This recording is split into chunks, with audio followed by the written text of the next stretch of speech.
नमस्कार दोस्तों, हर कोई भारत के प्रधानमंत्री नरेंद्र दामोदर दास मोदी से जुड़ी छोटी मोटी बात को जानना चाहता है। देश ही नहीं, विदेशों में भी मोदी की चर्चा होती है। आइए जानते हैं नरेंद्र मोदी के बारे में रोचक कुछ बातें। नरेंद्र मोदी का जन्म 17 सितंबर 1950 को वडनगर में दामोदर दास मूलचंद मोदी और हीराबेन के यहाँ हुआ। नरेंद्र मोदी 5 भाई बहनों में से दूसरे नंबर की संतान है। नरेंद्र मोदी को बचपन में नारिया कहकर बुलाया जाता था। नरेंद्र मोदी के पिता की रेलवे स्टेशन पर चाय की दुकान थी। 1965 में भारत पाक युद्ध के दौरान उन्होंने स्टेशन से गुजर रहे सैनिकों को चाय पिलाई। नरेंद्र मोदी बचपन में आम बच्चों से बिल्कुल अलग थे। नरेंद्र मोदी वडनगर के भगवताचार्य नारायणाचार्य स्कूल में पढ़ते थे। नरेंद्र मोदी स्कूल में औसत छात्र थे। उन्हें बचपन में एक्टिंग का शौक था। नरेंद्र मोदी बचपन में स्कूल में एक्टिंग, वाद विवाद, नाटकों में भाग लेते और पुरस्कार जीतते थे। एनसीसी में भी शामिल हुए।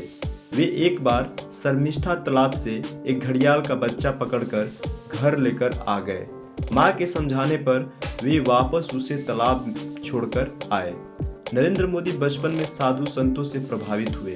वे बचपन से ही सन्यासी बनना चाहते थे। सन्यासी बनने के लिए मोदी स्कूल की पढ़ाई के बाद घर से भाग गए थे। इस दौरान मोदी पश्चिम बंगाल के रामकृष्ण आश्रम सहित कई जगहों पर घूमते रहे। नरेंद्र मोदी बचपन से ही आरएसएस से जुड़े हुए थे। 1958 में दीपावली के दिन गुजरात आईएसएस के पहले प्रांत प्रचारक लक्ष्मण राव ईमानदार उर्फ वकील साहब ने नरेंद्र मोदी को बाल स्वयंसेवक की शपथ दिलाई थी। वे बहुत मेहनती कार्यकर्ता थे।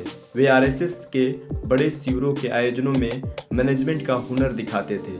आरएसएस नेताओं का ट्रेन और बस में रिजर्वेशन का जिम्मा उन्हीं के पास होता था। हिमालय में कई महीनों तक साधुओं के साथ रहे। 2 साल बाद जब वह हिमालय से वापस लौटे तब उन्होंने संन्यास जीवन त्यागने का फैसला लिया। हिमालय से लौटने के बाद मोदी ने अपने भाई के साथ मिलकर अहमदाबाद की कई स्थानों पर चाय की दुकान भी लगाई।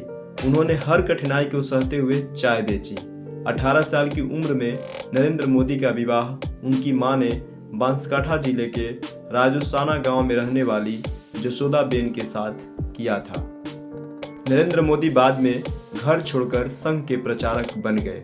नरेंद्र मोदी अहमदाबाद संघ मुख्यालय में रहते तो वहां सारे छोटे काम करते, जैसे साफ सफाई, चाय बनाना और बुजुर्ग नेताओं के कपड़े धोना शामिल है। नरेंद्र मोदी कोई भी नया काम शुरू करने से पहले अपनी मां का आशीर्वाद जरूर लेते हैं। चुनाव में मिली जीत के बाद उन्होंने अपनी मां से जाकर आशीर्वाद लिया।